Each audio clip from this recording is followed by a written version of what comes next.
नमस्कार, आदाब, सत श्री अकाल। कैसे हैं आप सब दोस्तों। बात करते हैं क्राइम या फिर रट्टा की। देखिए, मैथमेटिक्स ऐसा सब्जेक्ट नहीं है कि जिसको आप रट्टा या क्राइम मेथड करके इजीली कर पाओगे। तो बात यही आती है कि अगर आप जितना इसको समझ के करेंगे उतना ही आपके लिए बहुत आसान रहेगा। और मैं कोशिश करूँगा आपको इतने इजी मेथड में या फिर ऐसे एक्सप्लेन करने की जिसके बाद आपको रट्टा लगाने या फिर क्राइम करने की जरूरत नहीं पड़ेगी। तो बने रहिए आपके अपने यूट्यूब चैनल मैथमेटिक्स विद राज।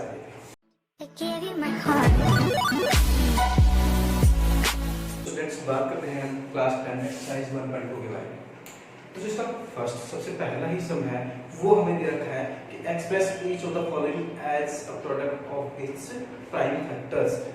अगर हमें कोई भी नंबर दे दिया है, मान लीजिए मैंने लिख दिया नंबर कि 1260, हमारे पास नंबर है, हमें इस नंबर को प्राइम फैक्टर्स की मल्टीप्लाई या फिर प्रोडक्ट के एक्सप्रेस में एक्सप्रेस करना है।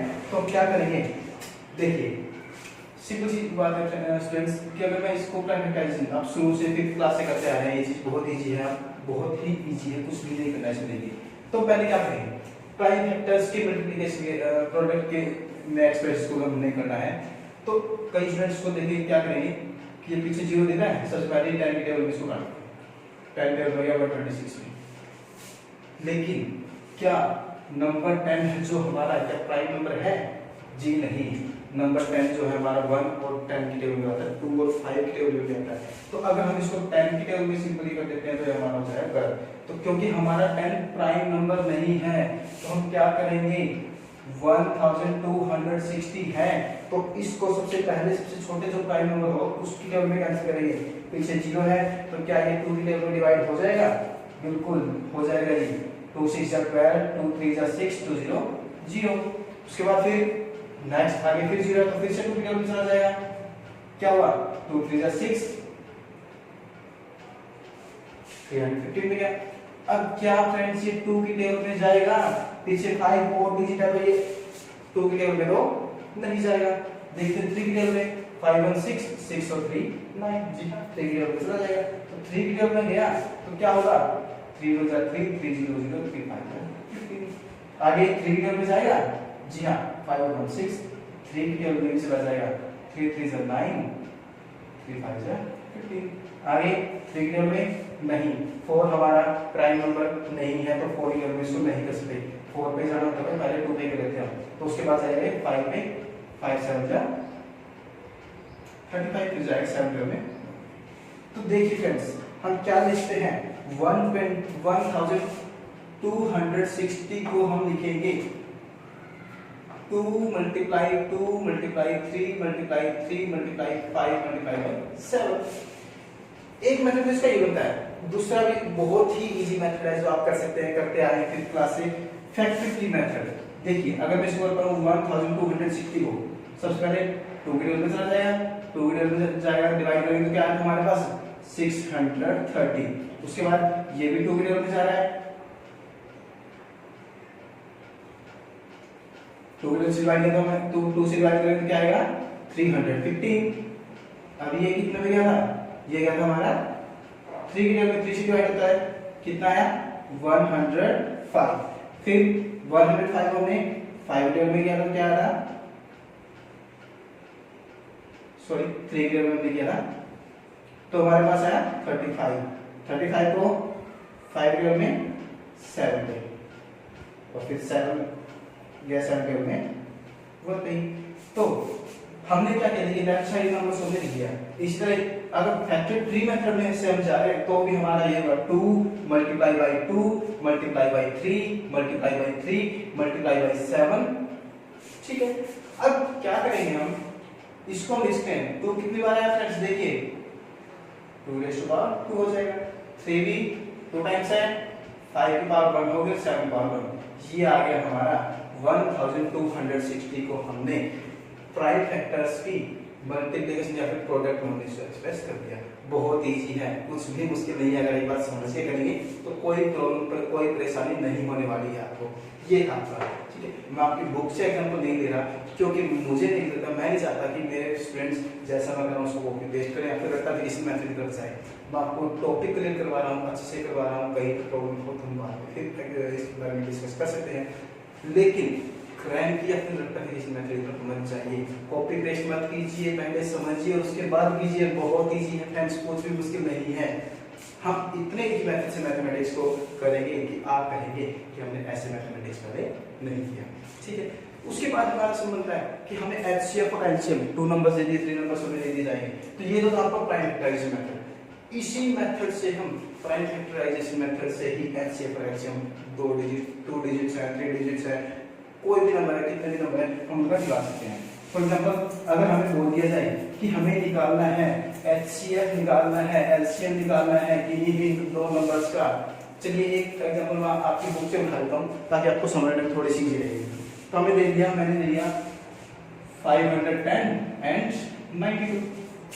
क्या करेंगे? प्राइम फैक्टराइजेशन मेथड अभी किया था वही फॉलो करेंगे। जी हाँ, क्या होगा? 510 क्या 2 के लेवल में जाएगा? जी हाँ, पीछे 0 तो बिल्कुल जाएगा, तो 2 के लेवल में कितने में गया? 2 2 जा 4, बच गया 1 उतारे वाली 11 2 5 जा 10 एंड 2 5 जा 10। फिर कितने में जाएगा फ्रेंड्स? 5 5 10 और 2 12, 3 से डिवाइड होता है 12, जी हाँ होता है, तो 3 के लेवल में चला जाएगा। ये क्या होगा? 3 8 जा 24, बच गया 1 और 3 5 जा 15। फिर 5 के लेवल में जाएगा फ्रेंड्स 17 पे, 17 के लेवल में फिर चला जाएगा ये 1 पे। तो 5 और 10 में प्राइम फैक्टराइजेशन कर दिया। अब क्या करेंगे? अब हम करेंगे 92 का प्राइम फैक्टराइजेशन। 92 किसी के लेवल में जाएगा? 2 के लेवल में जाएगा, पीछे 2 है, इवन डिजिट है, तो क्या करेंगे? जी हाँ बिल्कुल जाएगा। तो 2 के लेवल में गया, कितने पे गया? 46 पे चला जाएगा। उसके बाद फिर से 2 के लेवल में कितने पे गया? 23 पे। क्या 23 किसी नंबर के लेवल में आता है? आप कहेंगे नहीं सर, ये तो या तो 1 के लेवल में आता है या फिर 23 के लेवल में, तो ये प्राइम नंबर है तो 23 पे ही जाएगा, तो हमने इसको लिख दिया है। अब अगर मैं बात करूं 510 को हम क्या लिख सकते हैं? 2 × 3 × 5 × 17। अब 92 को हम कैसे लिखेंगे? पहले प्राइम फैक्टर्स की मल्टीप्लाई जो मैं एक्सप्रेस करेंगे तो 2 × 2 × 23। अब बात देखिए फ्रेंड्स, अगर हम निकाल रहे हैं इसका एचसीएफ, एचसीएफ का मतलब है highest common factor. Highest common factor यानी कि इनके बीच में जो हाईएस्ट कॉमन, जो कॉमन चीज है, देखिए यहां से उठा सकते हैं, जो जो कॉमन फैक्टर्स हैं तो वो उठा लेते हैं। अगर बात करें तो यहाँ पे क्या है? जो 2 है दोनों के लिए कॉमन है। क्या कोई और ऐसा नंबर है, कोई और ऐसा फैक्टर है इनका जो दोनों के बीच में कॉमन होगा? आप कहेंगे जी नहीं, ऐसा तो कुछ नहीं है। तो फ्रेंड्स क्या होगा? कोई भी और कॉमन फैक्टर हमें नहीं मिल रहा, तो हमारा क्या आ जाएगा? एचसीएफ हमारा आ जाएगा 2। यही हमारा एचसीएफ होगा। अगर कोई और नंबर मान लीजिए हमारे पास इसमें कुछ 3 मल्टीप्लाई होता है, इसमें 3 मल्टीप्लाई होता, तो दोनों में 3 और हमें कॉमन मिलता तो मल्टीप्लाई बाय 3 और कर देते, तो 3 जा 6 आ जाता है। लेकिन हमारे पास फिलहाल में ऐसा कुछ नहीं है, तो हमारे पास जो नंबर हमें कॉमन था वो हमने लिख दिया, ये आ गया। ठीक है, अब बात करते हैं एलसीएम की। एलसीएम में क्या हुआ? एलसीएम की सबसे पहले आप करते आए, वैसे प्रॉब्लम नहीं होनी चाहिए। अगर फुल फॉर्म अगर हम इसको देखते हैं, एक्सपेंड करते हैं, तो एलसीएम को हम क्या बोलते हैं? Lowest common multiplier. यानी कि इन दोनों का कौन सा कॉमन मल्टीप्लायर होगा जो दोनों नंबर्स के टेबल में आएगा, या फिर ऐसा कौन सा नंबर होगा जो अगर 510 से डिवाइड करें जिस नंबर को, या फिर 92 से डिवाइड करें तो दोनों नंबर से ही डिवाइड हो जाएगा। क्या करेंगे? देखिए, जो सबसे पहले हमने कॉमन था वो तो हमारा एज इट इज आ जाएगा, 2 तो आएगा ही आएगा। अगर कुछ कॉमन है तो हम निकाल लेंगे, वो लिख लेंगे, अदरवाइज जो बाकी सारी डिजिट्स बचे उन सभी की मल्टीप्लाई कर देंगे फ्रेंड्स। क्या बचा हमारे पास? 2 है, 3 बचा हुआ है, 5 बचा हुआ है, 17 बचा हुआ है एंड 23 बचा हुआ है। इन सभी नंबर्स की मल्टीप्लाई हम कर देंगे स्टूडेंट्स, तो हमारे पास आ जाएगा किसका? एलसीएम। जो भी नंबर आएगा वो आपका होगा एलसीएम। कर लेते हैं मल्टीप्लाई, देखिए, क्योंकि हमारे जो नेक्स्ट प्रॉपर्टी है हमारी उसमें भी हम यूज करने वाले हैं। देखिए 2 टू जा 4, 4 3 जा 12, 12 5 जा 60, 60 17 से मल्टीप्लाई करेंगे तो क्या आएगा, फिर 23 से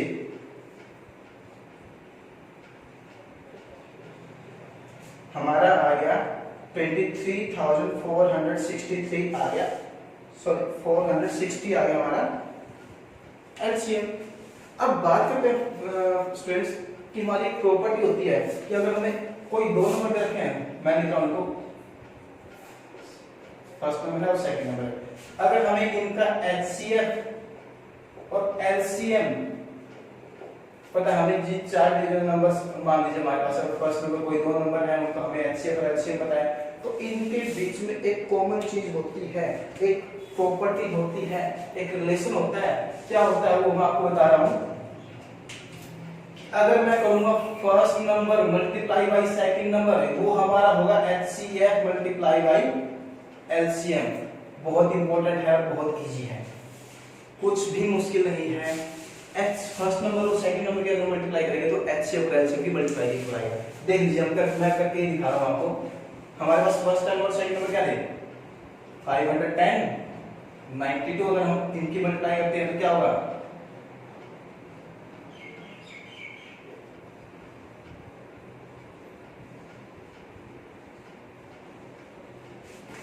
देखिए अब हम एचसीएफ और एलसीएम की मल्टीप्लाई करते हैं। ये तो हमारा एचसीएफ 2 3 4 6 0 मल्टीप्लाई एलसीएम और एचसीएफ की हमने मल्टीप्लाई कर दी।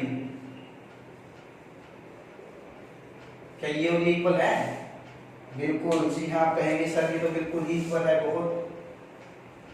तो first number multiply by second number हमने किया तो वो एचसीएफ मल्टीप्लाई बाय एलसीएम हमारा आ गया। तो इस प्रॉपर्टी के बेस पे आप नेक्स्ट सम भी सॉल्व कर सकते हैं, वो हमें दिया गया है, ठीक है। अगर हमें दे रखा है कोई, हमारे पास 3 नंबर्स हैं, मान लीजिए मैंने तो आपको बुक से एग्जांपल 12 15 एंड 21, अगर हमें इसका एचसीएफ और एलसीएम निकालना है तो कुछ भी यहाँ पे 2 नंबर्स के प्राइम फैक्टर्स करके हमने निकाल दिया, वहां पे 3 नंबर से 3 नंबर प्राइम फैक्टराइजेशन कर देंगे, कुछ भी मुश्किल नहीं है। देखिए 12 का अगर हम प्राइम फैक्टराइजेशन करते हैं तो क्या होगा, 12 का प्राइम फैक्टराइजेशन करेंगे 2 के टेबल में 6 पे, 2 के टेबल में 3 पे और 3 टेबल पे 15 का क्या होगा, 15 का 3 के टेबल में 5 पे जाएगा, बस और कुछ नहीं होगा। 21 भी क्या होगा, 3 के टेबल में 7 पे जाएगा। इस तरह से 12 को फ्रेंड्स हम क्या लिख सकते हैं, 2 मल्टीप्लाई 3, 15 को क्या लिखेंगे, 3 मल्टीप्लाई बाई 5 एंड 21 को हम क्या लिखेंगे, 3 मल्टीप्लाई बाई 7। अब बात कीजिए हमने एचसीएफ की, क्या होता है हाईएस्ट कॉमन फैक्टर, जो नंबर जिनको हमने निकाला उनके बीच में कॉमन होगा वही हमारे पास हो जाएगा क्या, एचसीएफ। 2 इसके अंदर है, इनके अंदर नहीं है, तो हमारे पास नंबर जो है कॉमन इनके बीच में क्या है, देखिए केवल 3, तो हमारे पास एचसीएफ आ जाएगा। ये अगर बात करते हैं एलसीएम की, एलसीएम का भी मैंने आपको अभी बताया, एलसीएम क्या हो जाएगा, जो कॉमन है वो तो हमारा हो जाएगा जी, जो बाकी नंबर्स बचे, जो बाकी फैक्टर्स बचते हैं उनकी मल्टीप्लाई कर देंगे। जितने टाइम्स है, अगर 2 टाइम्स 2 आया तो 2 टाइम्स ही करेंगे, 1 टाइम इसको नहीं लिखेंगे, ठीक है। ये हो जाएगा ये हमारा 2 3 जा 6, 6 2 जा 12, 12 5 जा 60, ये हो गया जी हमारा एचसीएम। बहुत इजी है स्टूडेंट्स, आप करके देखिए, अगर आपको ना है तो मैं सर वो लिख के देता हूं कि आप इतना इजी मेथड लेके आराम से कर लेंगे, ठीक है। अब बात करते हैं हमारा नेक्स्ट सम की तरफ बढ़ते हैं। हमें दिया हुआ है कि किसी भी नंबर की पावर अगर हम n टाइम्स करते हैं, क्या वो डिजिट n 0 के साथ एंड हो सकती है? आपकी बुक में दिया हुआ है 6 raised to power n, can 6 raised to power n will can n will digit 0, क्या वो 6 raised to power n times अगर हम करते हैं, क्या वो डिजिट 0 के साथ कहीं पे भी n हो सकती है? देखिए बहुत इजी है, मैं आपको 6 raised to power n लेकर नहीं करवाऊंगा, मैं लूंगा 12 raised to power n। हम करेंगे 12 raised to power n, क्या ये नंबर है, can n with digit 0, क्या डिजिट 0 के साथ एंड हो सकता है, यानी कि जो वंस प्लेस पे है वो हमारा 0 आ सकता है या नहीं। तो फ्रेंड्स अगर बात करते हैं सबसे पहला सबसे छोटा हमारा जो नंबर जो 0 के साथ एंड होता है हमारा 10 है। अगर 10 की हम बात करें, 10 के प्राइम फैक्टराइजेशन अगर हम जाए तो क्या करेंगे 2 मल्टीप्लाई बाई 5 होता है। यानी कि अगर हमारे पास कोई भी नंबर है, कोई भी डिजिट है, कोई भी कितने कितने छोटे और कितने कितने भी बड़े नंबर को उठा ले, अगर उसके एंड में 0 है 20 को उठा लीजिए, क्या लिख सकते हैं 2 मल्टीप्लाई 5, यानी कि ये पेयर तो हमारा होगा ही होगा। अगर किसी कोई भी नंबर 0 डिजिट के साथ एंड हो रहा है तो उसमें क्या चाहिए हमें चाहिए 2 मल्टीप्लाई 5 का पेयर। ठीक है, अगर हम अब बात करते हैं 12 रेज़ टू पावर n, अगर प्राइम फैक्टराइजेशन करते हैं हम,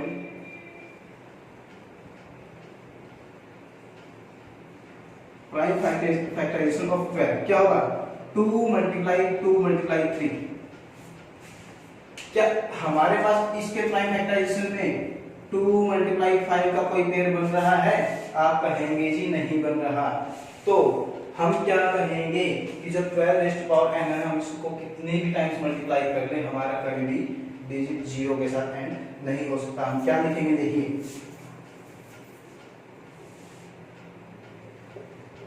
for any number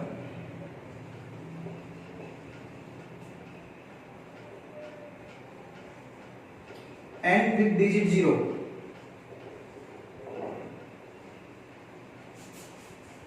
we must have, हमारे पास क्या होना चाहिए 2 multiply by 5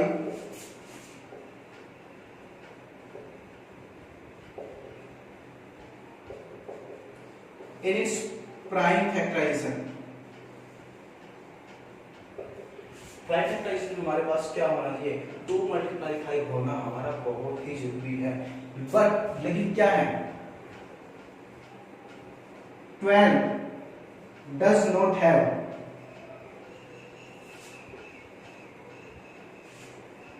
two multiplied by 5 pair in its prime factorization.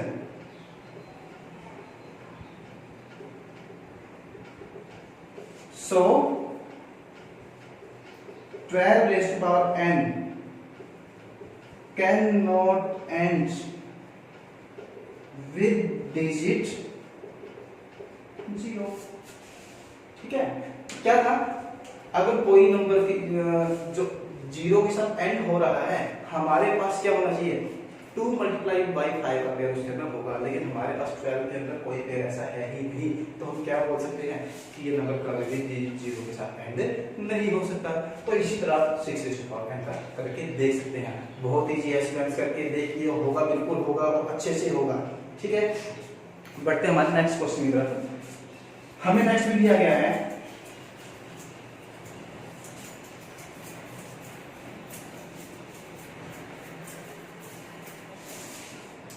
कि हमें प्रूव करना है कि 7 multiply 11 multiply by 13 plus 13 is a composite number. कि हमें प्रूव करना है कि ये एक कंपोजिट नंबर होगा।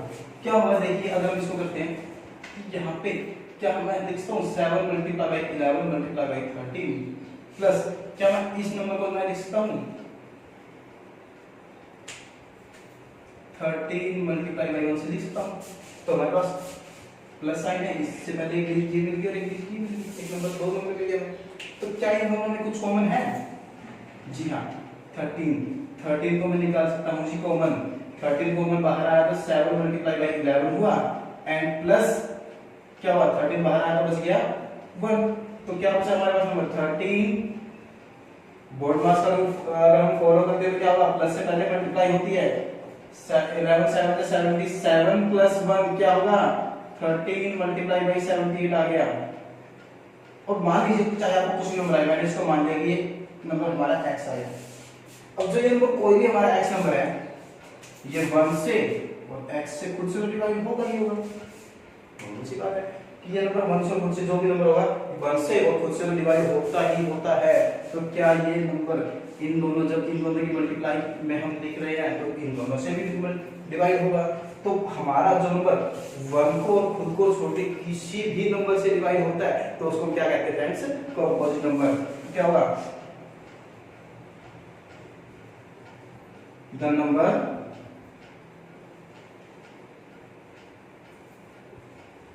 has more factors, has more than 2 factors। और ऐसे नंबर जिनके 2 से ज्यादा फैक्टर होते हैं उन नंबर्स को हम क्या कहेंगे, जो हमारा नंबर आएगा x वो 1 की और x के टेबल में तो जाएगा ही जाएगा, तो अब b के टेबल में जाएगा 78 तो पहले से कंपोजिट नंबर है। तो हम बोल सकते हैं कि 2 प्राइम नंबर्स की मल्टीप्लाई कंपोजिट होती है, जो नंबर आएगा हमारा वो कंपोजिट होगा। या तो प्राइम और कंपोजिट नंबर की मल्टीप्लाई हुई तो ये तो बहुत सी बात है कि ये नंबर तो कंपोजिट ही होगा। So it is a composite number.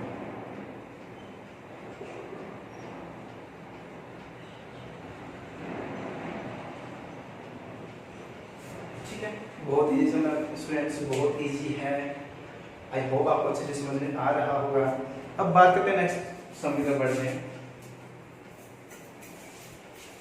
ये कह रहा है कि एक सर्कुलर स्पोर्ट्स फील्ड है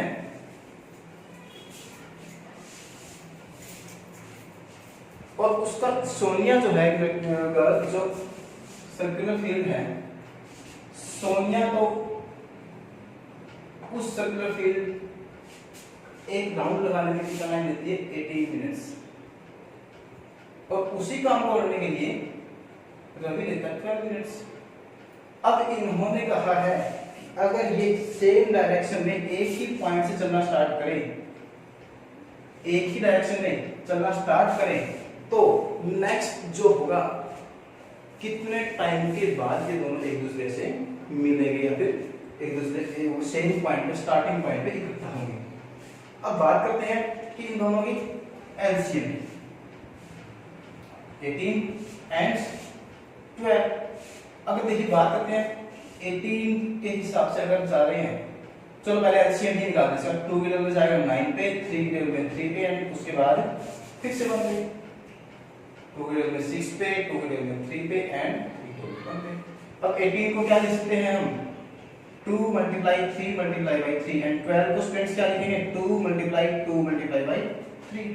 अब बात करते हैं अगर इसकी इन्हीं नंबर से अगर एलसीएम की पहले भी कर चुके हैं, बता उसको हम क्या करेंगे। सबसे पहले तो जो इनके अंदर कॉमन है वो होगा 2 कॉमन है, 3 भी कॉमन है, इनका कोई पेयर नहीं बन रहा तो क्या करेंगे, इनको एज इट इज हम लिख देंगे।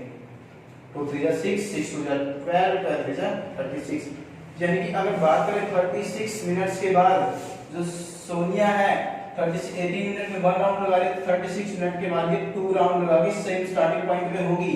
और अगर बात करते हैं रवि की, 12 मिनट्स में 1 राउंड लगा रहा है तो 36 मिनट्स में क्या करेगा ये, 36 मिनट्स में 3 कंप्लीट राउंड्स इसके लगा लेगा, 1 2 3 और फिर स्टार्टिंग पॉइंट पर यानी 30 मिनट्स के बाद, 30 मिनट्स के बाद ये फिर से स्टार्टिंग पॉइंट में एक दूसरे के साथ इकट्ठा होंगे।